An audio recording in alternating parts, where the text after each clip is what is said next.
Hola, muy buenas noches. Aquí otra vez con ustedes, conectados para tratar un tema que para mí y para muchas personas dentro de los movimientos alternativos o de oposición puede ser el más importante de todos. Lo hemos dicho en diferentes ocasiones que si queremos en 2022 optar por una opción de poder real, lo primero que tenemos que hacer es tener claro el sistema electoral y tener claro que podamos cuidar las elecciones lo suficiente para que no vuelvan a pasar fraudes como los que ya ha habido, como los que ustedes ya han registrado.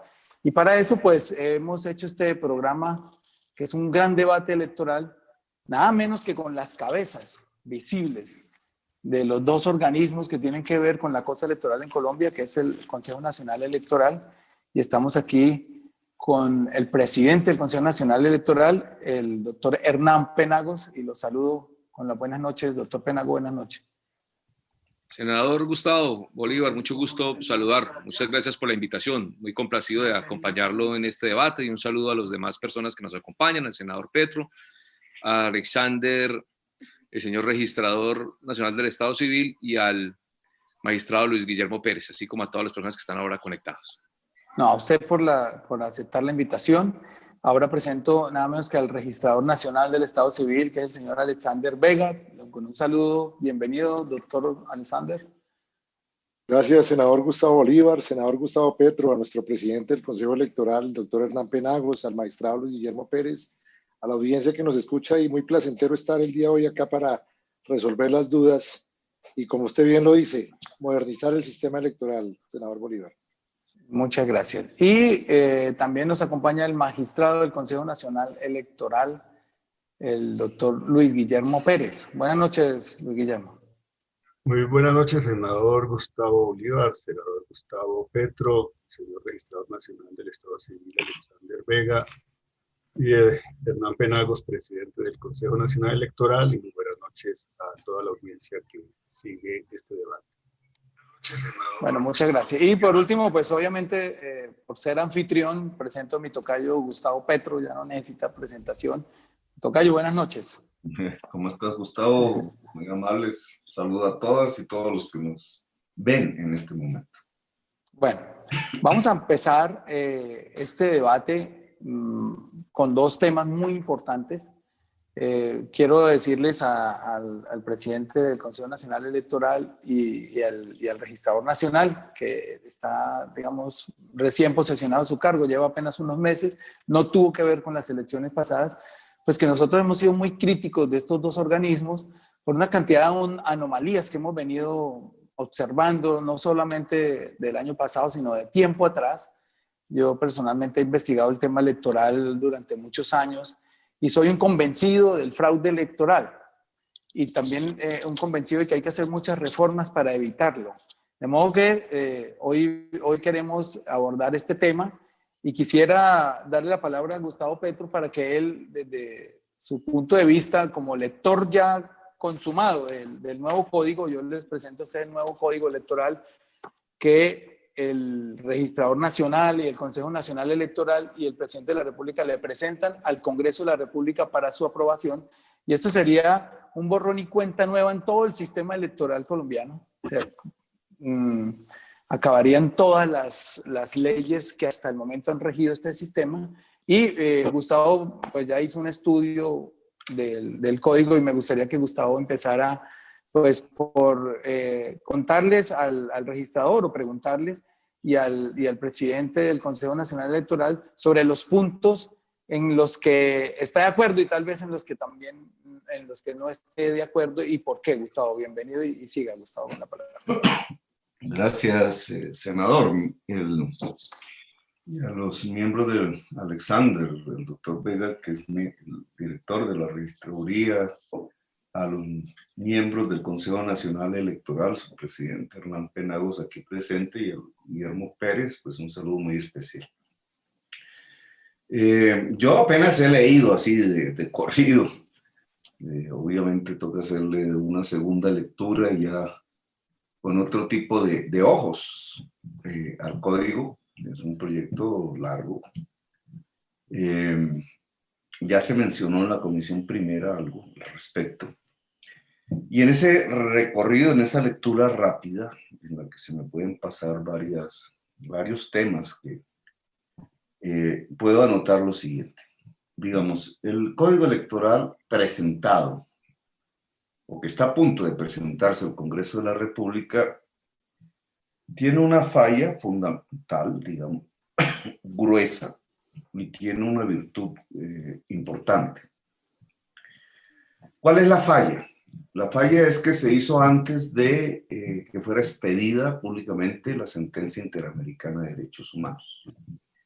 En mi caso particular, aunque ya existían sentencias similares que eran obligatorias para Colombia de tiempo atrás, sino que el Estado colombiano, contrario a lo que le ordena la convención que firmó y que es parte de su constitución, no les había hecho caso. Ordena la convención que firmó explícitamente a la sentencia de Leopoldo López.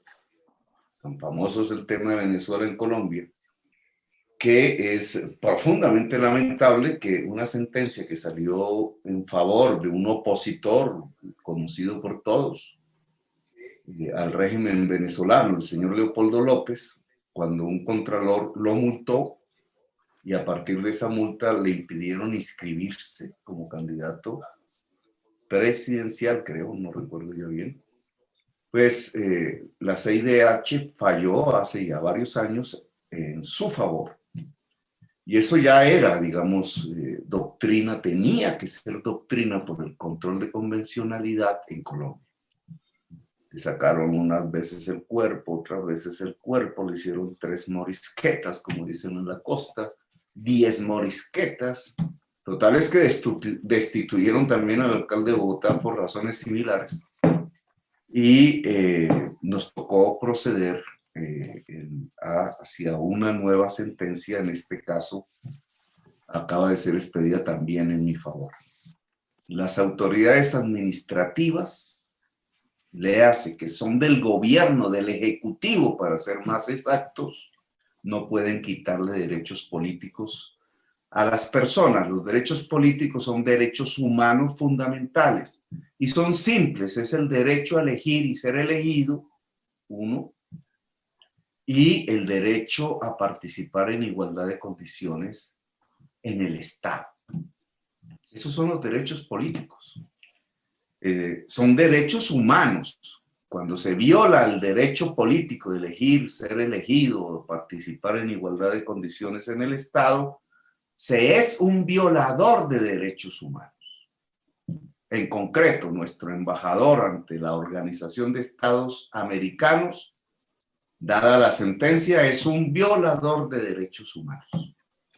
Así nos representa a toda la nación.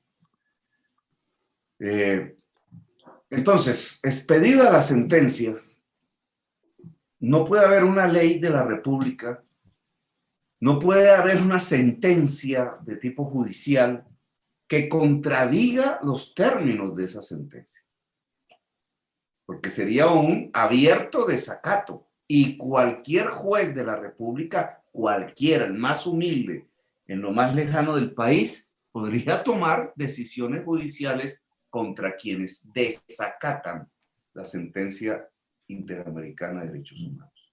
Sabemos que el gobierno tratará de desacatarla, por una parte atacando el sistema interamericano, ya lo está haciendo el señor de la OEA, parece ser, de acuerdo a un artículo periodístico, que es el que está detrás de la presión del secretario general para sacar el secretario de la CIDH.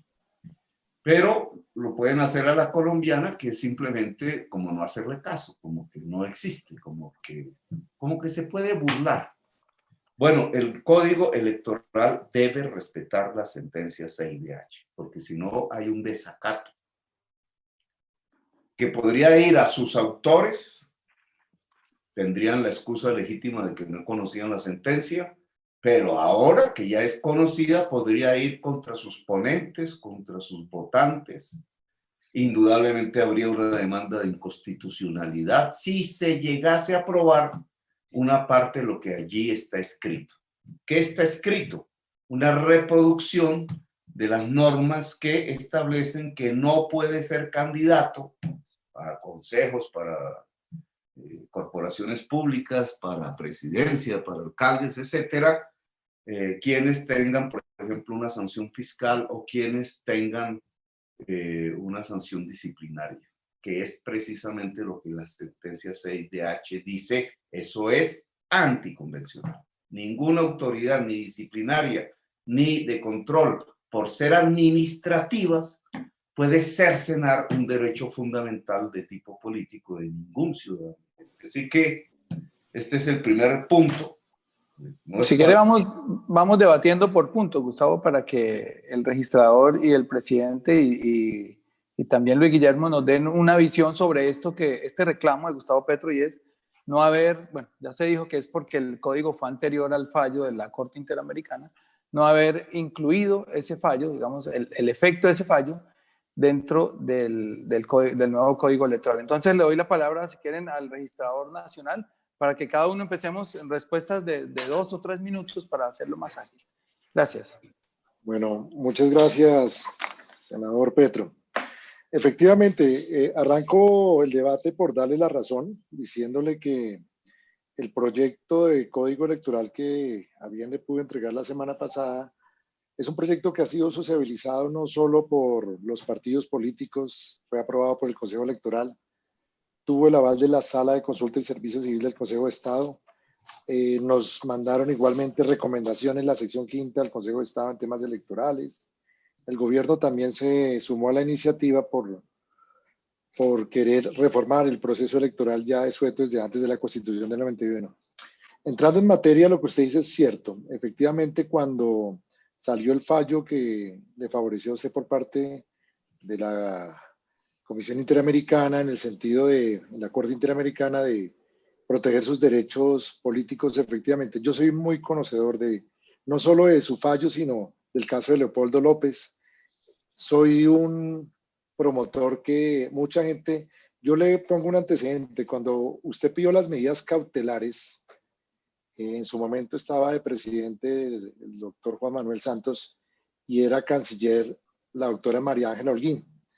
Y recuerdo el error que cometió la canciller en su momento cuando dijo que las medidas cautelares no se podían aplicar que porque los derechos políticos no hacían parte de los derechos humanos. Yo recuerdo muy bien el caso de Leopoldo López, recuerdo muy bien el caso suyo, yo era magistrado del Consejo Electoral. Y usted tiene toda la razón en ese sentido. Lamentablemente, como usted ha dicho, el código se aprobó el texto antes de que saliera el fallo. Pero, ¿cuál es la ventaja? Que por fin tenemos una oportunidad para entrar a debatir ahora sí en materia sobre los derechos políticos frente a las sanciones de autoridades administrativas. Y no debatir, yo creo que más hay que cumplir el fallo y creo que el espacio va a ser las discusiones en el Congreso. Yo le comentaba al doctor Gustavo Bolívar, al senador Bolívar, que tuve la oportunidad telefónicamente de hablar con el presidente de la Comisión Primera de Senado. Le comenté que usted pensaba apoyar el proyecto en la medida de que se debatiera el asunto del cumplimiento de la sentencia. Y créame que más de lo que usted considera, mucha gente está de acuerdo en ese sentido de que ya hay que dar el debate. El último fallo que tuvo la Corte Constitucional frente al acto legislativo del señor Contralor de la República quedó una votación muy holgada de 5-4. 4 votos que ya querían aplicar el control de convencionalidad. Yo creo que esta es una oportunidad para esa lucha que usted ha dado durante mucho tiempo.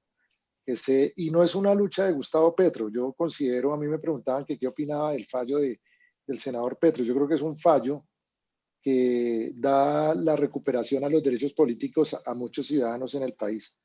Creo que sí, efectivamente, hay que analizar hasta qué punto las sanciones se deben aplicar, porque queda claro que es a través de un juez de la República en proceso penal. Toca ver si efectivamente todo lo vamos a volver penal o vamos a crear una legalidad o un control de legalidad sobre esas sanciones en tiempo real. Lo importante acá, como usted dice, es cumplir el fallo. Soy un convencido de eso, senador, pero también soy un convencido que el resto del código supera el gran trecho a las debilidades del sistema y el proceso electoral. En ese orden de ideas, como para ir culminando de manera concreta, le doy la razón, es el escenario preciso. Yo creo que el código también llega en un buen momento para todos nosotros. Llegamos casi año y medio, 18 meses para la campaña presidencial. Y qué mejor que sea de una vez que resolvamos el cumplimiento del fallo. Y si es el código electoral la primera ley que hay que acoger el fallo, bienvenida sea, senador. Gracias, doctor Vega. Tengo una pregunta para el presidente del Consejo Nacional Electoral, salvo que también quiera referirse a este tema, pero es una pregunta que también surge de la lectura del nuevo código que ustedes han presentado, y es que hasta el momento, digamos, los registradores los registradores seccionales o municipales y departamentales son de carrera, es decir, gente que lleva muchos años ahí. Algunos son buenos, otros serán malos, otros venderán votos, otros no, pero por lo menos son personas que tienen una directriz central, pero ahora con el nuevo código estos registradores serán de libre nombramiento y remoción. Ojo con el peligro que le voy al doctor Penagos. Al ser de libre nombramiento y remoción, no hay el peligro de que los congresistas empiecen a pedir sus cuotas y, por decir algo, un congresista de Córdoba llame al registrador, no sé quién vaya a hacer esta selección, y le diga: oiga, registrador, necesito que me nombres ahí estos registradores, y que cada congresista termine, como son de libre nombramiento y remoción, termine tendiendo cuotas y pidiendo cuotas y teniendo registradores de bolsillo, que a mí esto me parece sumamente peligroso en este código. Yo quiero que, si quieren, empezamos con el doctor Penagos y luego ya Luis Guillermo nos da una visión de esto y finalmente el registrador sobre esta misma pregunta, porque me parece de suma importancia, porque de verdad nos da temor que se vuelva clientelista el manejo de las elecciones y sobre todo conociendo cómo se maneja la política en las regiones, me parece que ahí hay un peligro latente en el libre nombramiento y remoción de los registradores locales y regionales. Siga, doctor Penagos, con la buena noche. Bueno, muchas gracias. Nuevamente buenas noches y los saludo a todos. Voy a hacer dos reflexiones. En relación con el tema de los registradores, yo le voy a dejar esa respuesta al señor registrador, porque los registradores dependen de la estructura de la registraduría del Estado Civil. Entonces, pues no quiero ser impertinente y prefiero que el registrador responda esa pregunta, senador Gustavo, porque el Consejo Electoral, digamos, no nombra ni destituye ni declara insubsistentes a los registradores. Pero sí quiero referirme al planteamiento del senador Petro por lo siguiente. ¿Qué es lo que hemos observado? Bueno, lo primero es que nosotros, por iniciativa inclusive del magistrado Luis Guillermo, ya creamos una comisión de estudio para analizar cuáles serían los ajustes que desde el punto de vista electoral, senador Petro, debemos hacerle o al Código Electoral e inclusive a los procedimientos que tenemos nosotros en el Consejo Electoral para las investigaciones y sanciones de quienes cometan faltas de tipo electoral. Pero si hay un tema que creo que es muy importante tocarlo, y es el siguiente. La sentencia garantiza lo que se conoce como el principio de jurisdiccional, el principio de jurisdiccionalidad. Ese principio de jurisdiccionalidad no es otra cosa diferente que a lo que llamamos la garantía reforzada, que es, pues, lo que usted bien planteaba, que una autoridad administrativa no pueda destituir a alguien elegido popularmente. Pero aquí quiero hacer una apreciación, senador Petro, para que me entienda. Resulta que el Consejo Nacional Electoral no destituye ningún funcionario elegido popularmente. Una vez una persona es elegida, es decir, se le entrega su credencial, el Consejo Nacional Electoral pierde cualquier competencia de destituir a un funcionario de esta naturaleza, y eso ya corresponde a la órbita, si es electoral, del Consejo de Estado o a un proceso disciplinario. Así que, en principio, lo que se entendía del fallo, senador Petro, es que la Procuraduría pues no puede ordenar destituciones de personas elegidas popularmente. Como quiera que el Consejo Nacional Electoral no destituye a ninguna persona ya elegida, porque nuestro trabajo es antes del día electoral, o más bien antes de la entrega de las credenciales, pues obviamente nuestro proceso no corresponde a un ejercicio de una sanción que dé lugar a una destitución de alguien elegido. Ahora bien, nosotros actuamos antes del día electoral, o si se quiere antes del escrutinio, o si se quiere antes de la entrega de credenciales, que son 3 momentos diferentes. Pero nosotros sí tenemos una competencia, y es que podemos revocar la inscripción de aquella persona que, valga la redundancia, se inscribe estando inhabilitado, o, por ejemplo, usted bien lo dijo, a quien se inscriba, por ejemplo, con una obligación fiscal, es decir, una sanción de la Contraloría. Ahí, en ese momento, o más bien en esa competencia, es en la que nosotros creemos y aspiramos a hacer las modificaciones que sean del caso en el Código Electoral.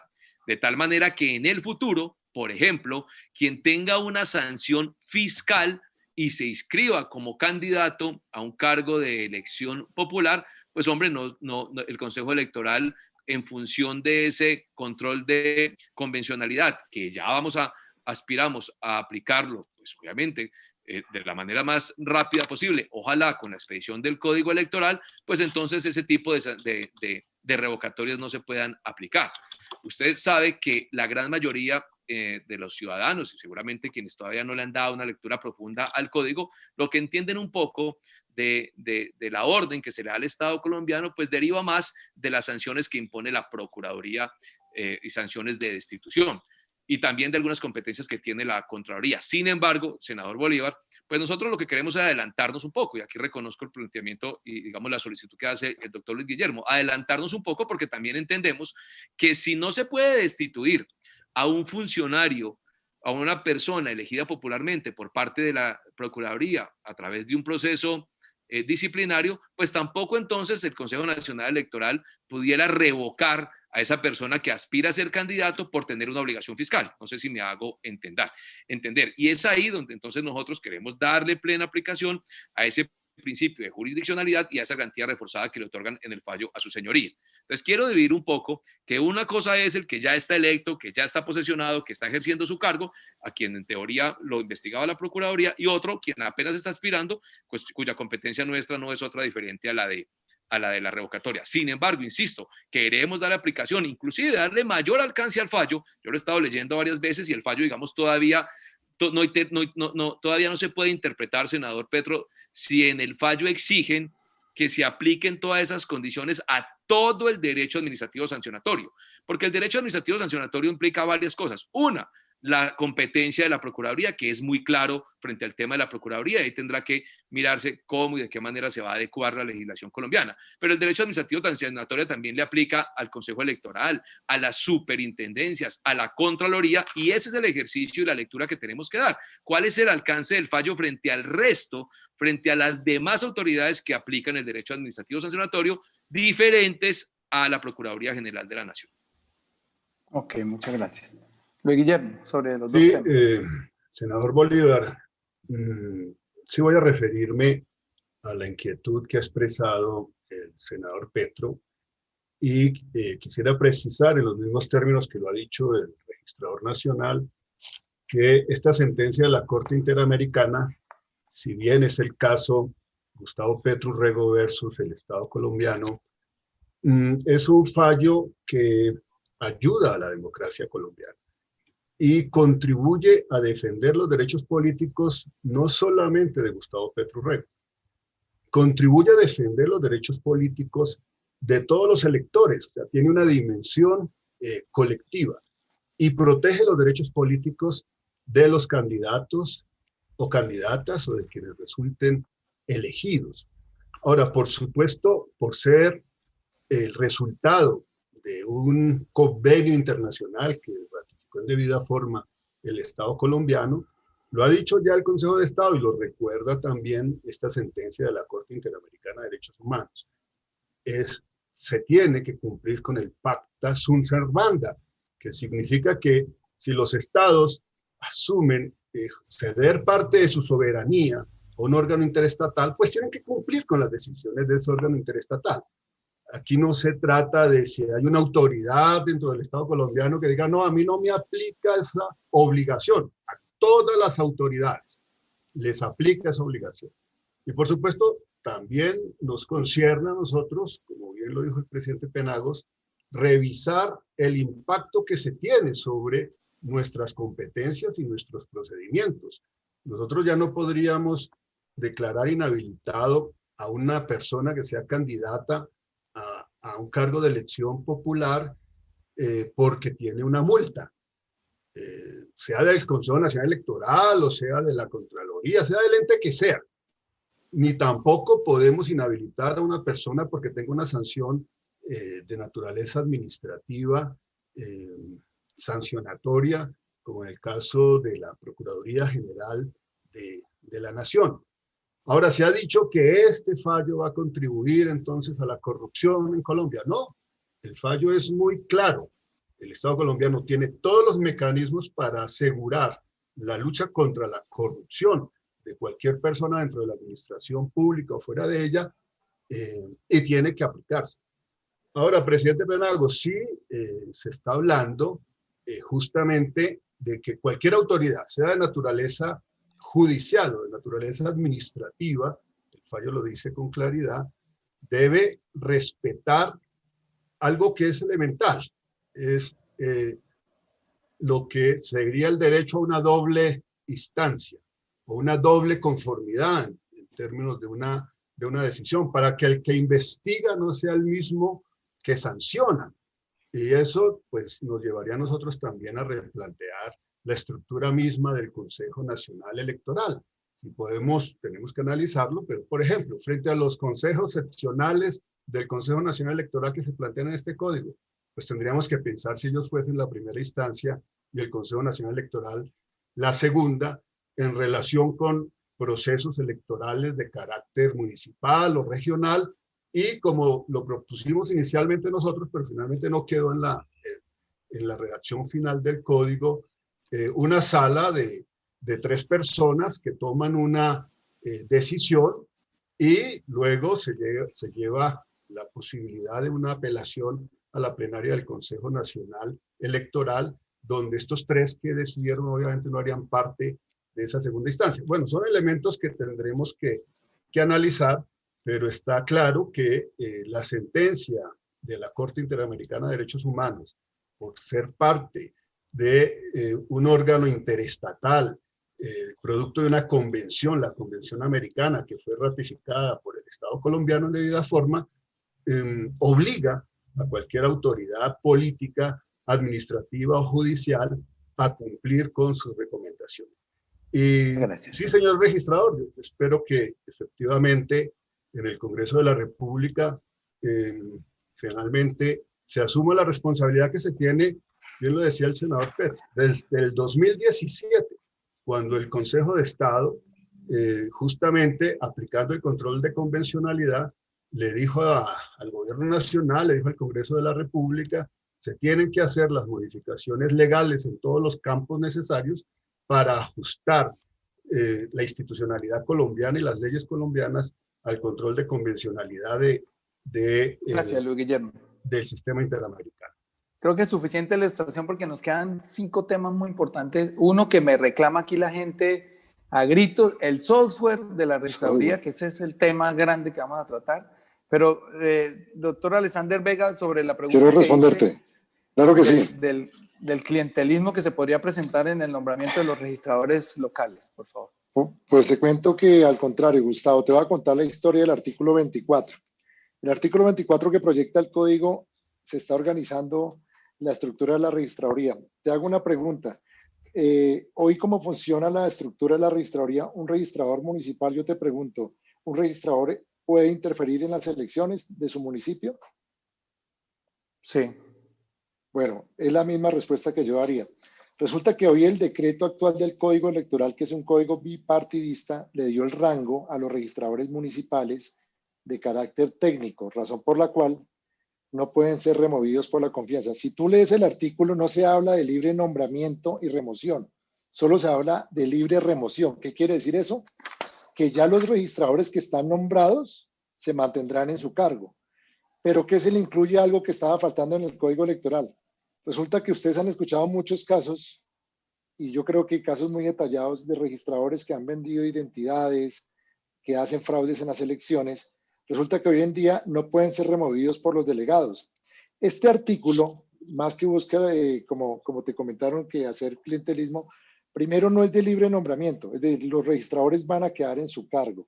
La libre remoción, cuando tú lees el artículo, dice libre remoción por la confianza, porque resulta que hoy en día un registrador, y he tenido muchos casos, y me pasó casos de corrupción, cuando un registrador comete un acto de corrupción y se altera la confianza, no se puede remover de su cargo. Este artículo no va destinado a sacar gente, sino prácticamente a que la confianza que se debe tener en los registradores municipales, en los municipios y en los departamentos, tengan un control por lo menos de confianza de que no se presten a ningún tema ilegal. Casualmente, hace 2 días estuvimos en Santander, tengo un cartel allá de muchas cosas, incluyendo hablé con el gobernador y me puso denuncias de registradores que le cobran la cédula a gente del CISBEN. Esas son las denuncias que recibo, muy pocas, pero de ciertos registradores.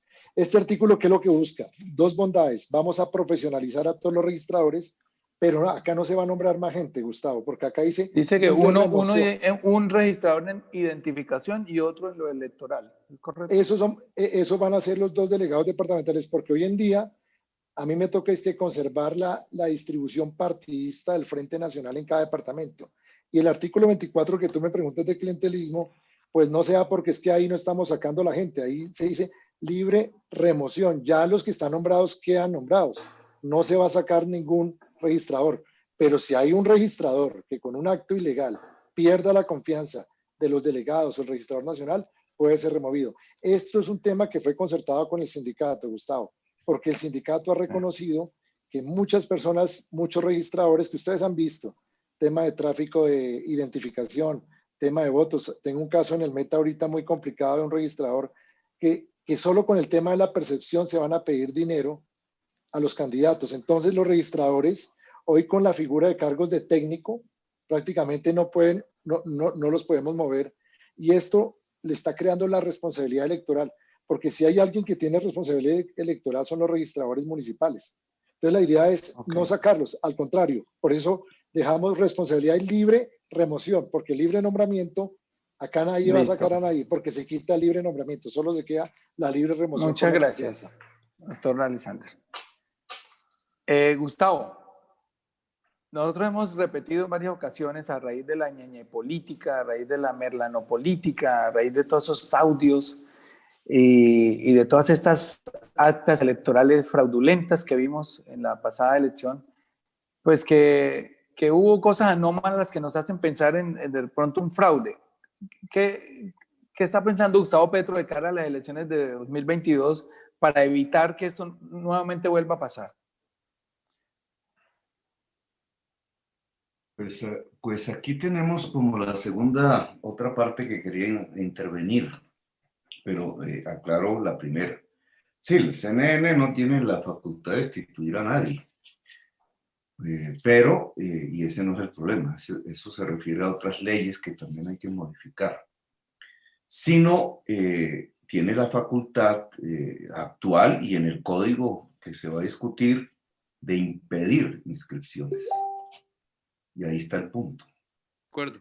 Que no se puede impedir inscripciones de personas sancionadas disciplinaria o fiscalmente. De acuerdo. Los que llaman que aparece en el boletín, ¿cómo es? Voy a hacer un video. Culpables fiscales o de sanciones disciplinarias. Sí, exactamente, ahí ese es el punto. Y por eso el proyecto de ley que entra a discutir, pues no debe mencionar eso. Claro, como hay otras leyes, pues muchos van a decir, pero están vigentes las otras leyes. Y es cierto, pero digamos, esta no puede ratificar las otras. No creo que sirva para derogar las otras, porque son leyes de otras materias, código disciplinario, código fiscal.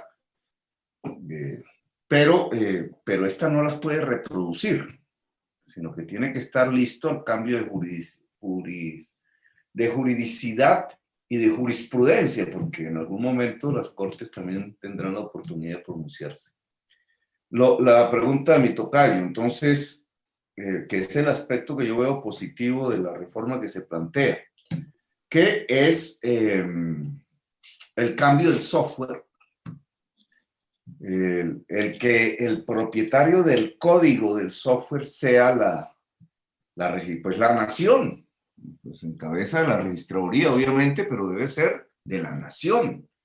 No puede ser un software privado en el sentido de sus derechos, eso se llama el software Hoy es propietario. alquilado, hoy el software es alquilado. Sí, entonces hay dos formas de ver la propiedad en un software, que hay que tener cuidado porque esto ya son materias más pues, contemporáneas y muchos de nosotros no las conocemos. Hay alguien que compra el software o lo alquila, pero hay alguien que es dueño de los algoritmos, que se llama, que son las fórmulas que al final son fórmulas matemáticas en código binario, que es lo que lo hace funcionar, que es la programación propiamente dicha. Puede haber un propietario privado de la programación y eso se le entrega a una entidad estatal pública, pero la estatal pública nunca puede ni siquiera variar las condiciones de la programación. Se recomienda que las entidades públicas puedan variarla, es decir, que el código fuente, que es como se denomina eso técnicamente, sea propiedad pública también. Porque si no quedaría en manos de un Microsoft o en manos de X, bueno, las empresas que se dedican a eso en el mundo. En este caso, y cuando una empresa privada es dueña del código fuente, pues es dueña de las elecciones. Claro, uno no puede decir que a Microsoft le interesa particularmente hacer un fraude en Colombia, pero las circunstancias digamos, una nación no debe permitir eso. Debe ser propietaria del código fuente. Cuando lleguen los momentos de reformarlo, pues se contrata para hacerlo. Este tema, digamos, está escrito en el proyecto, no con mucha minuciosidad, pero allí está planteado el que por lo menos la nación disponga y sea propietaria de un software para contabilizar los votos y manejar todo el tema electoral. ¿Qué problema le veo? Que no es del proyecto, ahí no lo puede resolver el proyecto. Es que tiene que adquirirse ese software. Para adquirirse, pues hay que proceder por los mecanismos de la ley, un proceso licitatorio, pero sea licitatorio o no licitatorio, tiene que haber una partida presupuestal, tocayo Bolívar. Si esa partida presupuestal no está el año entrante, pues ya las elecciones presidenciales del 2022 y las del Congreso se hacen es con el software fraudulento que el Consejo de Estado dijo que lo era. Y así que estamos en un tema concreto. ¿Y dónde se establece que el año entrante exista esa partida? En el presupuesto que ahora mismo se está discutiendo ya en las comisiones del Congreso de la República. Si eso no queda ahí, ya no hubo plata el año entrante y entonces habrá la excusa de que como no hay plata, entonces no hay licitación y entonces iremos abocados al 2022 a un software fraudulento cuyo código fuente no pertenece a la nación, sino a un particular, y ese particular es en realidad el dueño de las elecciones en Colombia. Así es. Entonces, digamos, el proyecto está bien intencionado, pero acuérdense que el diablo está en los detalles. Si no hay partida presupuestal, que no se puede poner en el proyecto, sino en el presupuesto, en el proyecto de ley de presupuesto general de la Nación, año 2021, discutiéndose en este momento, y hay fecha límite hasta octubre para expedirlo como ley, o sea, estamos a un mes, o 2 meses. Entonces, todo lo que se escriba en ese código electoral sobre el software queda sirviendo para nada en relación a las elecciones del año 2022. Gracias, Gustavo. Bueno, ¿qué tendrían que decir sobre este punto? Añadiendo que en este momento estamos discutiendo el proyecto el presupuesto general de la Nación del año entrante, pero para nosotros poder incluir la partida, digamos, en una proposición, necesitaríamos tener por lo menos un precio cercano de cuánto puede costar un software de este tamaño, que tiene que ser algo a gran escala, que como ya dijo Gustavo Petro, y lo dijo el Consejo de Estado, es un software que no da confianza y no brinda garantías para seguir haciendo elecciones con el actual. De modo pues que si no se incluye esta partida, si no se dispone el presupuesto para el año entrante de la elaboración de este software, que puede tardar varios meses, pues vamos a hacer las elecciones de 2022 con un software que el mismo Consejo de Estado ya dijo que es corrupto. Entonces, doctor Alexander Vega y doctor Penagos, ¿qué tienen que decir sobre esto y cómo podríamos salvar este obstáculo y tener en 2022, para tranquilidad no solamente de nosotros, sino de todos los partidos, un software que le brinde garantías a la gente de que su voto se va a reflejar en el resultado transparentemente? Doctor Vega, si quiere arrancamos por ahí. Gracias, senador Bolívar. Efectivamente, lo que dice el doctor Gustavo Petro y lo que dice usted, senador Gustavo Bolívar, es cierto. Como registrador, yo tengo que generar las garantías y la confianza y la transparencia del proceso electoral, no solo para ustedes como fuerza política, sino para cualquier fuerza política y partido del país. Como usted bien lo ha dicho, en el 2018 el Consejo de Estado, en el fallo del MIRA, al cual conozco muy bien, porque uno de los miembros de la comisión redactora hace parte del partido MIRA, estuvo militando y conoce muy bien el fallo, nosotros recibimos las recomendaciones de la sección quinta para incluir el artículo del software. El artículo 249 no solo es una petición de ustedes, es una obligación legal que teníamos que incluir en el código para cumplir el fallo. Efectivamente, se incluye la propiedad del software por parte de propiedad de la registraduría, de la Consolidación General de Escrutinios. Pero quería informarle, senador Gustavo Petro, que hoy tuve la oportunidad de hablar con los coordinadores ponentes del presupuesto y vamos a presentar la proposición para que quede incluido la compra del software para las elecciones generales que vamos a tener en el 2022, tanto de Congreso como de la Presidencia de la República, para que tenga tranquilidad. Pero para que esto sea una obligación no solo del registrador que les habla, sino que sea una obligación ya de manera permanente, es importante la aprobación del código y en especial del artículo. Nosotros hemos hecho el esfuerzo para que tenga protección legal. ¿Cuál es el asunto o la omisión que ha habido en ese sentido? Es que no hay obligación legal de comprar el software y al no haber obligación de comprar el software, Hacienda tampoco nos gira los recursos. Teniendo la aprobación del código, nosotros podemos ya incluir dentro del presupuesto la partida para la compra del software con una ventaja que yo se lo manifiesto a usted. Usted había pedido también el plan de auditorías. Va a haber auditorías de carácter internacional técnicas al software y va a haber auditorías de todos los partidos y del Consejo Electoral. En ese orden de ideas no es solo el software que ya tiene la obligación de adquirir por compra la registraduría, sino también va a haber un plan de auditorías. Yo no entendí por qué no dejaban auditar el software. Yo no tengo nada que esconder y lo que yo quiero es dar la legitimidad al resultado. Y sé que si ganen o pierdan cualquier fuerza política, lo importante es reconocer el resultado, pero que se le hayan dado las garantías. Este código les da las garantías no solo para que el software quede protegido legalmente, sino también el plan de auditorías y ya se está tramitando para que en el presupuesto nos incluyan.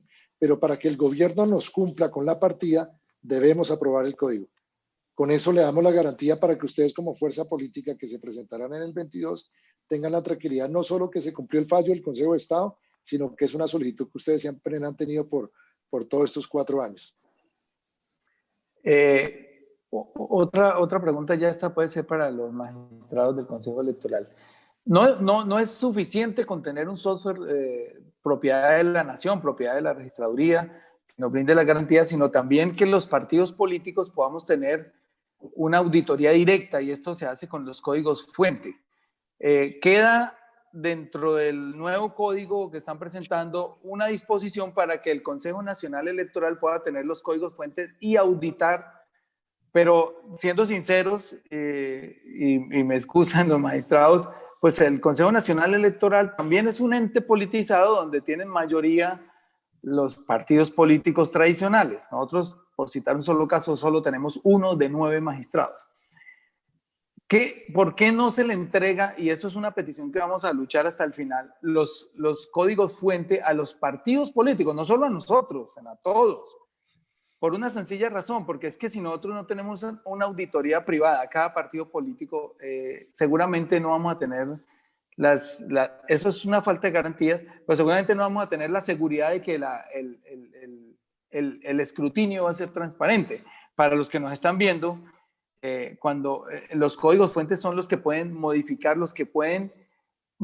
el algoritmo. Por ejemplo, lo he dicho en otras ocasiones, un gran ingeniero de sistema o el mismo dueño del software pudiera, no estoy diciendo que lo hizo ni que lo haya hecho, pero pudiera generar un comando para que cada vez que entre un voto, hablemos de 2022, por X persona del partido tal, si lo quisiera favorecer, entonces el sistema marcara 1.1 y cada vez que entre un voto del candidato al que quieren quitarle las elecciones, marque 0.9 o 0.8. Son sutilezas, pero en 10 millones de votos, una décima representa 1 millón más para uno y 1 millón menos para el otro. Imagínense el resultado. Entonces, quisiera saber por qué no en el código electoral nuevo no se puede incluir, igual voy a pasar la proposición cuando llegue la discusión al Congreso, para que todos los partidos, como en Brasil, y si quieren en segundo término, Luis Guillermo Pérez nos cuenta cómo funciona en Brasil los partidos políticos todos tienen los códigos fuente para hacer su auditoría privada. Doctor Penagos primero. Gracias. Gracias. Un par de reflexiones frente al tema. Y en función un poco de lo que ha dicho el registrador y de lo que planteó el senador Gustavo Petro. Los recursos son muy importantes pues, para todo ese engranaje que aquí se ha planteado, pero esos recursos también deben comportar un dinero importante para todo el esquema de auditorías, que son dos tipos de auditorías en concreto. Auditorías al escrutinio, que no lo podemos dejar por fuera, prácticamente es el que declara las elecciones, y auditoría informática electoral a todo el proceso electoral, es decir, el del día de elecciones. Esos dos tipos de auditoría son absolutamente relevantes. Si algo se ha criticado en el pasado, quienes de pronto no han estado cómodos con el sistema que viene llevando la registraduría, es que la registraduría de alguna manera en el pasado era como juez y parte, es decir, la registraduría tiene o contrata el sistema electrónico de conteo de votos, pero también contrata la auditoría. Y lo más razonable es que la auditoría venga de un tercero. Por eso el registrador lo decía con mucho tino. Yo no tengo ningún problema, al contrario, me anima mucho que la auditoría sea externa, venga de otro órgano, pues precisamente para yo tener la seguridad de que todo lo que estamos haciendo lo estamos haciendo aquí correctamente. Y en eso yo, digamos, saludo mucho el planteamiento que hace el registrador, porque eso no ha ocurrido nunca en Colombia. La auditoría siempre es contratada directamente por la registraduría, que es la misma que hace el proceso operativo. Y hoy yo reitero, ese fue de los primeros temas que hablamos con el registrador una vez llegó a tomar posesión del cargo. Además, él estuvo en el Consejo Electoral y entiende que si bien la registraduría debe ser la parte operativa y tener todo el sistema electoral, pero la auditoría debe ser, digamos, llevada a cabo o debe estar bajo la tutela de otra entidad. Eso por un lado. Quiere decir esto que el tema de las auditorías es absolutamente necesario también involucrarlo dentro de los recursos que se requieren para poder que ese sistema tenga un eficiente contrapeso, si se me permite la palabra. En segundo lugar, esa auditoría que se está planteando en el Código Electoral, esa auditoría informática va a tener acceso de los partidos políticos. La registraduría, con 6 meses de anticipación, senador Bolívar y senador Petro, debe entregarle a los partidos políticos y al Consejo Electoral, que hace inspección, vigilancia y control, el plan informático, de tal manera que ese plan informático, de tal manera que esa auditoría informática todos la puedan conocer y de ahí puedan derivar cosas como las que usted plantea. Queremos acceder a tal información, queremos acceder tecnológicamente a tal camino informático, necesitamos tener acceso a códigos fuente o no, con este plan de auditoría si se requiere o no se requiere. En fin, lo que quiero significar es que esos 6 meses anteriores a la fecha de elección, cuando la registraduría entregue el plan de auditoría que se va a construir, va a dar el tiempo suficiente para que los partidos puedan tener las garantías necesarias para que la información y el acceso tecnológico sea el eficiente de cara a tener tranquilidad y confianza. Como lo dice el senador Petro, nosotros en esto no es que seamos expertos, para esto se requieren personas, desarrolladores y demás, y gente pues con una capacidad muy alta frente al tema tecnológico, pero digamos que ahí ya hay una posibilidad muy importante de que los partidos políticos puedan tener unos elementos y unas herramientas de auditoría lo suficientemente relevantes como para estar tranquilos. Frente al tema de los códigos fuentes, yo el tema no lo manejo muy bien, de pronto el registrador puede tener información más precisa, pues siempre se ha discutido es hasta dónde debe llegar el acceso a código fuente para que no terminen terceros también haciendo lo que usted plantea que puede hacer quien maneja el sistema tecnológico. Es decir, que tampoco por la entrega de los códigos terminen terceros a través de figuras como las que usted plantea, de algoritmos y demás, pues obviamente vulnerando los sistemas de seguridad. Pero en general, quiero hacer énfasis en lo que planteaba al inicio el senador Gustavo Petro, y es en los recursos para el proceso como tal, pero en los recursos para el sistema de auditoría, que creo yo pueden ser los más relevantes para darle tranquilidad a los partidos políticos. Y si se quiere, senador Gustavo Bolívar, ni siquiera al Consejo Nacional Electoral, a los partidos políticos, porque van a tener 6 meses para conocer el plan de auditoría y participar de él.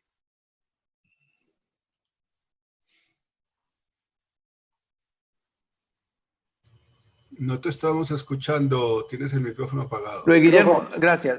Luis Guillermo, ¿cómo funciona? Tú que has estado en varios países acompañando elecciones presidenciales, ¿cómo funciona esto en Brasil de los códigos fuente? Porque allá sí se puede y acá no. Bueno, Brasil es el ejemplo más cercano de que sí es posible implementar un proceso de votación electrónica. Y aquí la propuesta del registrador que hemos respaldado es que sea un proceso de votación mixta, es decir, que haya un respaldo en una papeleta que espera la máquina, que efectivamente votaste, y en caso de algún reclamo, de algún problema informático, haya cómo recuperar la trazabilidad de la voluntad política del elector. Aquí en Brasil hay 149 millones de electores.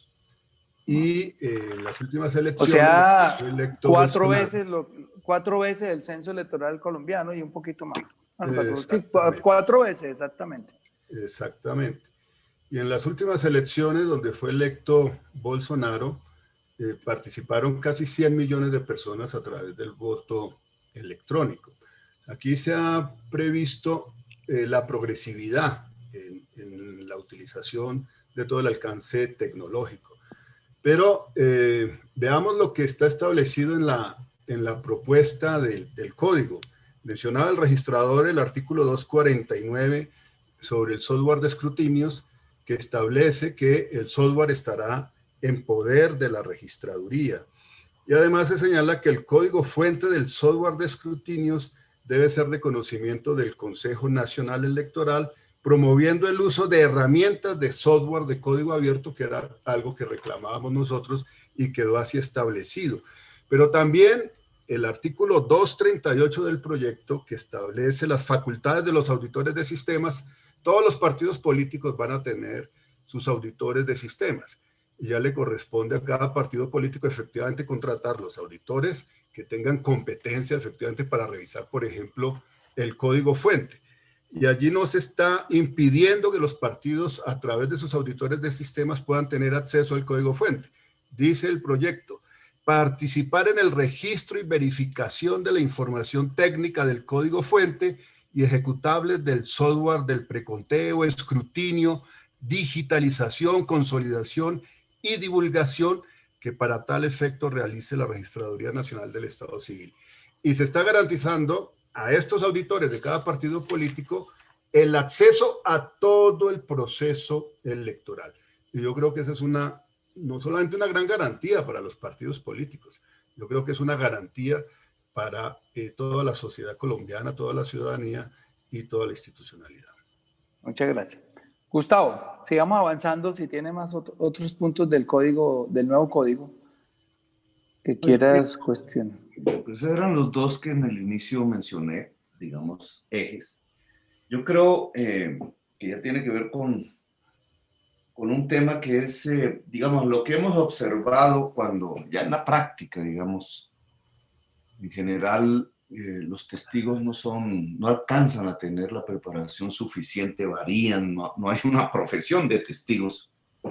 Siempre hay que conseguirlos en cada elección. Eso hace que no haya mucha experiencia.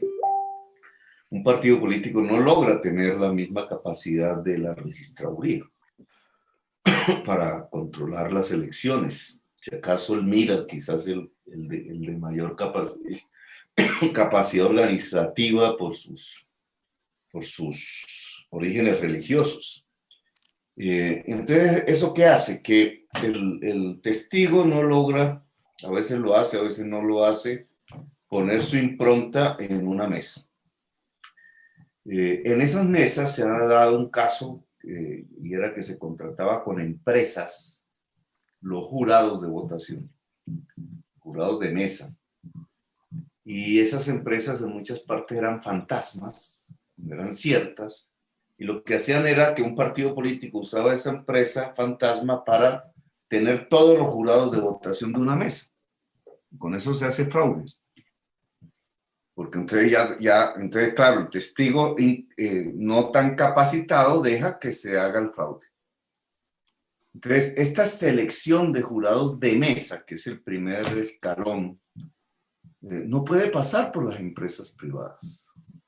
Yo no leí que eso esté en el proyecto de ley, pero sí sería bueno ver el procedimiento de selección del jurado, que hace mucho tiempo eran empleados públicos en general, pero que ha ido variando y se ha ido privatizando la selección del jurado de mesa, y eso conlleva un enorme peligro en zonas bajo control mafioso, etcétera, bueno, y de las bandas políticas.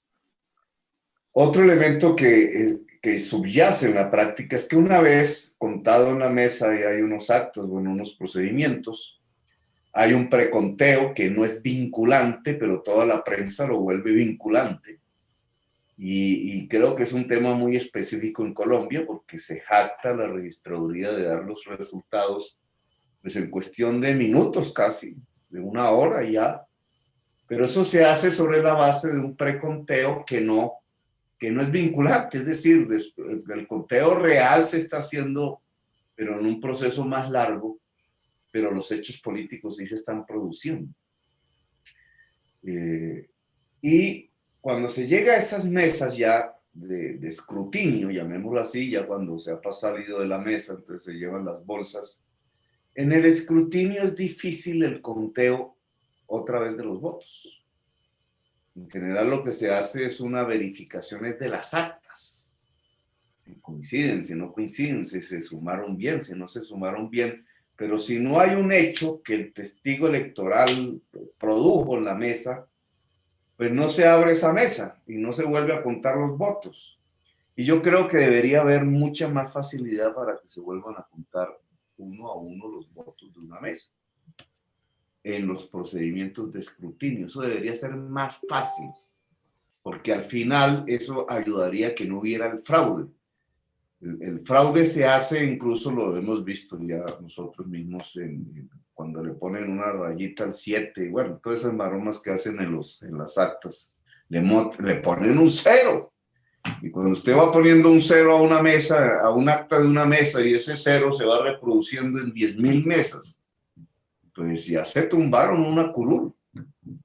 Y se pueden tumbar una presidencia, porque si las diferencias son pequeñas, por ese procedimiento nomás varía el resultado de las urnas. Entonces ahí en ese modus operandi, que es el práctico, pero que está arreglado, me gustaría escuchar algunas visiones de quienes hicieron el Código Electoral sobre cómo mejorar lo existente, lo que hemos practicado nosotros. Gracias.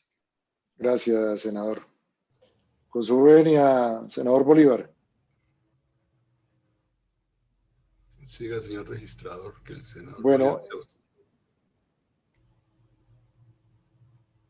los dos, el senador Petro.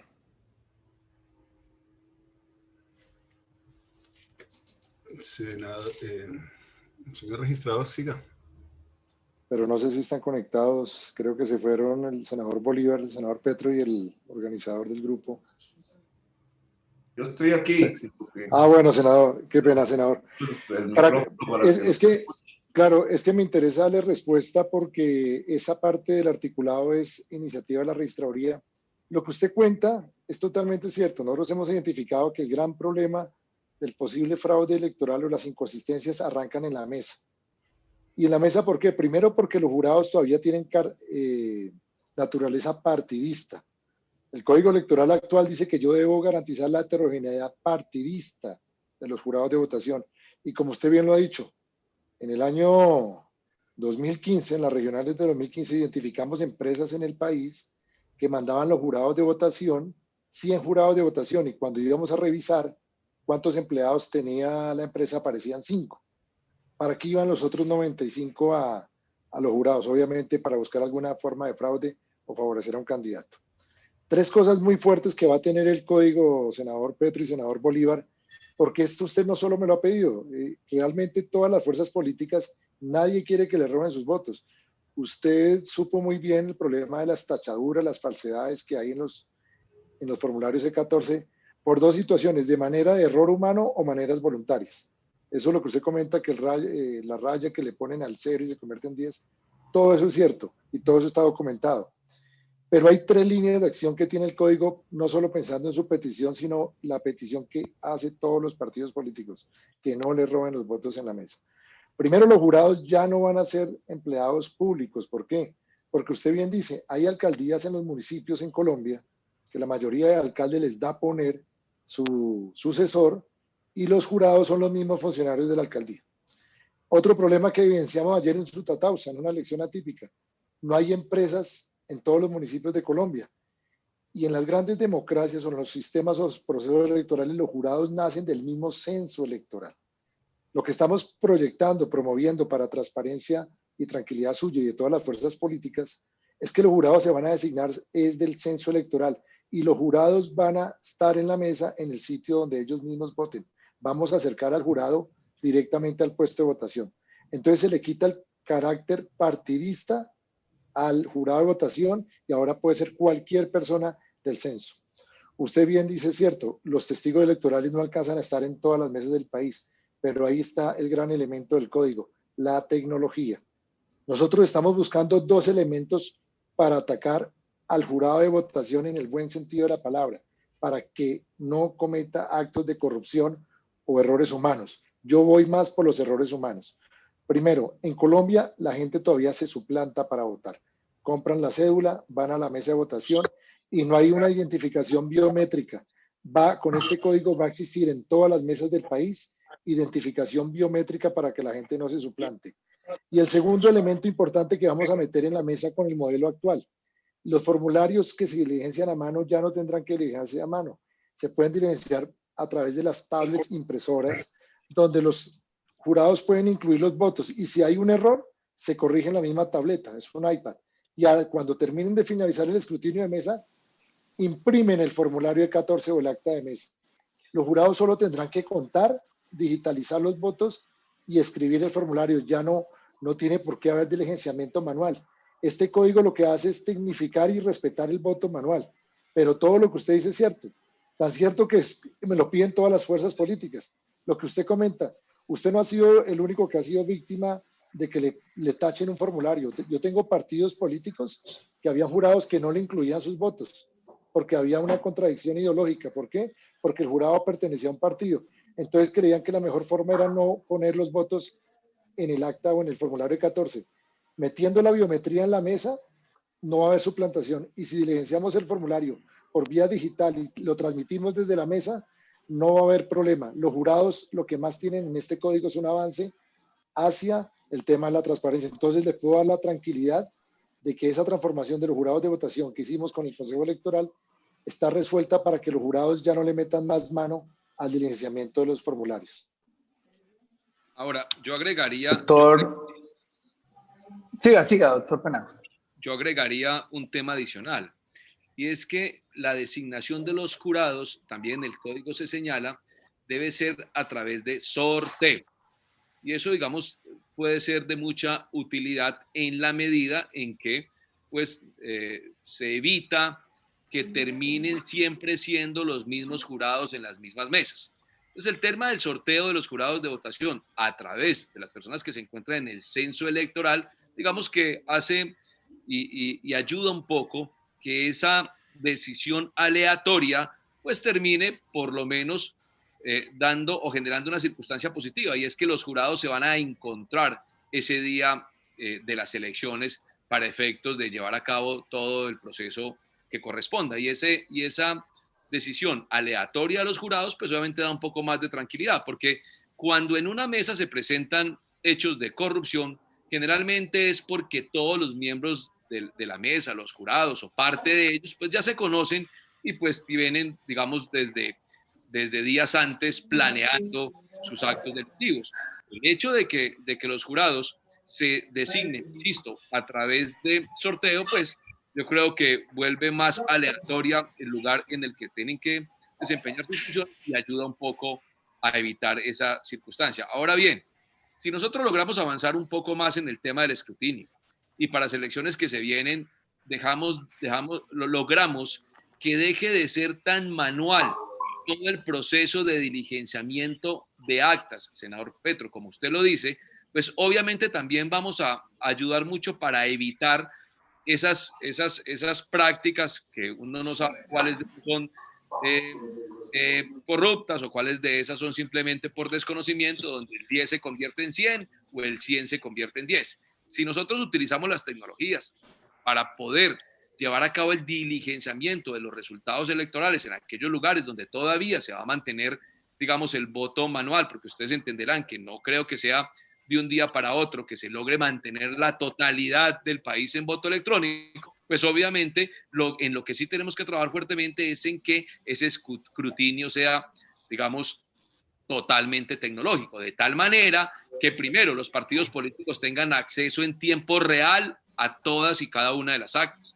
Segundo, que una vez se vaya a cabo el conteo, pues también se tenga la información a través del acceso que tienen los partidos y los candidatos. Y tercero, pues eso, digamos, disuade un poco esas enmendaduras, tachaduras y circunstancias en las que los datos finales no corresponden. ¿La registraduría sería la propietaria del software de los jurados? Sí, Gustavo, déjame, yo respondo eso.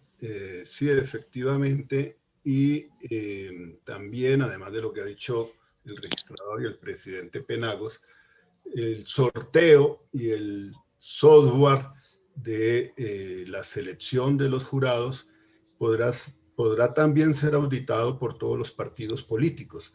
Eso se garantiza en el proyecto del código. Pero quería referirme también a los testigos electorales, que es una preocupación que expresó el senador Gustavo Petro.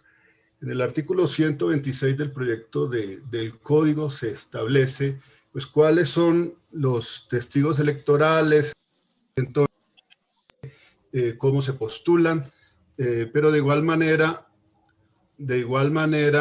se establece que deben ser capacitados por la Registraduría Nacional del Estado Civil. Y los testigos electorales que va a reconocer el Consejo Nacional Electoral son los que se hayan capacitado. Los testigos electorales podrán grabar, podrán tomar fotografías, podrán hacer videos de todo el proceso de escrutinio y podrán acompañar en el desplazamiento hacia las comisiones escrutadoras los votos que hayan sido depositados en un puesto electoral. O sea, de esa manera se aseguraría efectivamente que no habría espacios para el fraude. Pero es importante tener en cuenta que los partidos se tienen que disciplinar y que tienen que efectivamente tener a tiempo sus testigos electorales, porque pues el proyecto de código establece que nosotros 3 días antes de las elecciones pues estaremos facilitando seguramente con medios tecnológicos la acreditación de todos los testigos de todos los partidos en el país. Y permítame una cosa final, senador Gustavo Bolívar, en relación con los jurados. El mismo proyecto en el artículo 119 señala que frente al sorteo de los jurados de votación, es decir, todo el proceso de sorteo que también tendrá auditoría, participarán los partidos políticos, el Ministerio Público, las organizaciones civiles, los observadores y las demás entidades, digamos, que tengan que ver con la circunstancia. Es decir, ese sorteo será un sorteo en el que los partidos, como bien lo dice el doctor Luis Guillermo, si son juiciosos, van a poder estar muy atentos para ver que ese sorteo de jurados sea, insisto, totalmente aleatorio, y esa participación pues obviamente les va a permitir tener mayor tranquilidad, porque así lo señala, insisto, el 119 artículo del proyecto radicado. Bueno, una pregunta que quiero hacerle a los dos es sobre que hablemos del censo electoral. A mí me preocupó cuando el actual director del DANE arrojó la primera cifra poblacional de Colombia. Dijo que había cerca de 42 millones de habitantes. Entonces, los 42 y pico millones de habitantes. Entonces yo me acordé que el censo es de 37 millones de habitantes, de 37 millones de cédulas, el censo electoral, o sea, las personas aptas para votar hoy en Colombia, cerca de a 37 millones. Entonces dije, pero entonces Colombia es un país de viejos porque no hay sino 5 millones o 6 millones de niños. Y después me voy a buscar información sobre los niños y encuentro que en el tiempo, el 22 de octubre de 2017, dice que existían en Colombia 15.448.000 menores de edad, o sea, menores de 18 años. Después ajustaron a 45 millones y de la nada el director del DANE dijo, no, ahora somos casi 50 millones y hoy quedó en 50. Un censo mal hecho, un censo con muchas fallas. Yo he hablado con mucha gente que dice que no la contaron, etcétera. Entonces, a mí me queda una preocupación muy grande con el tema del censo electoral, porque pareciera que si está inflado, hay unos millones de cédulas ahí dando vueltas que pudieran estar votando cada elección. Como no tenemos cómo controlar eso ni cómo auditarlo, yo sí creo que si se estuviera inflando ese censo electoral en unos millones de votos, pueden modificar la elección que quieran. Lo digo sinceramente, la elección que quieran. ¿Cómo hacemos para depurar ese censo y cómo hacemos para saber y que no pase como ahora con este programa del gobierno durante la pandemia de ingreso solidario, que la gente se metía a meter nombres de cédulas cualquiera y aparecían un montón de personas rarísimas, XXJJO o números, etcétera? ¿Cómo hacemos para nosotros tener confianza en que el censo electoral efectivamente son 37 millones de cédulas y no menos? Yo quisiera que me respondieran esta pregunta, por favor. Bueno, con la venia de Gustavo Bolívar. Efectivamente, no solo el código trae la nueva modalidad del censo, que ahora se va a hacer un registro electoral permanente. Pero vámonos a la pregunta directamente sobre el tema del censo y la depuración. Hay dos temas que hay que revisar acá. Nosotros vamos a depurar el censo con la aprobación del código, nos obligan a depurar el censo con las demás bases de datos.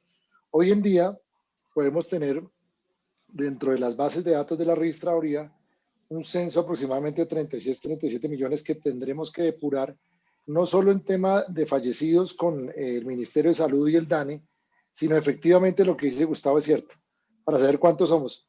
Pero ¿sabes cuál va a ser realmente la solución de todo esto? La biometría en mesa. Independiente, vamos a depurar el censo, pero si tenemos la biometría en la mesa, nadie se va a poder suplantar por otro. Y nadie va a poder hacer fraude, ni los jurados van a poder incluir personas que ¿En cuántas mesas habrá biometría? En la actualidad, yo calculo que de las 138.000 mesas que tuvimos en las elecciones pasadas, la idea es que con la aprobación del código y el presupuesto que estamos pidiendo, haya biometría en mesa en todas las mesas de Colombia. ¿Cuál es la ventaja? Que nosotros ya tenemos la identificación biométrica y facial. ¿Cómo sería? Llega el ciudadano a votar, presenta la cédula, se autentica con la huella y se le puede tomar la foto directamente y se le reconoce facialmente. Entonces no va a haber suplantación. El censo lo vamos a depurar, pero para tranquilidad de ustedes, el biométrico facial y el biométrico dactilar en la mesa va a servir para que nadie se suplante. Es decir, vamos a tener realmente las personas que voten. Nosotros tuvimos ahorita el ejemplo de las elecciones atípicas. No pudimos aplicar el biométrico dactilar por el tema de la biometría, por el uso del dedo de la pandemia. Pero realmente donde funciona la biometría nunca hay casos de suplantación.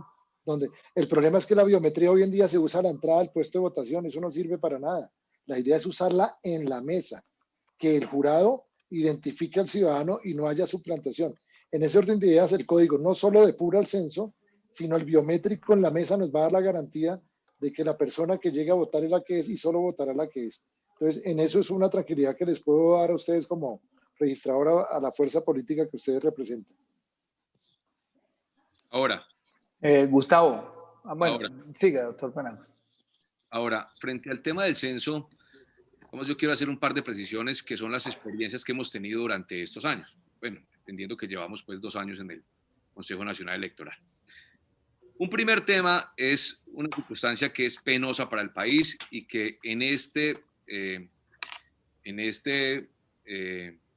momento y en electoral pasado del mes de octubre, pues el Pleno del Consejo Nacional Electoral atacó con toda determinación senador Bolívar y senador Petro. Y es el tema del trasteo de votos o la transhumancia electoral.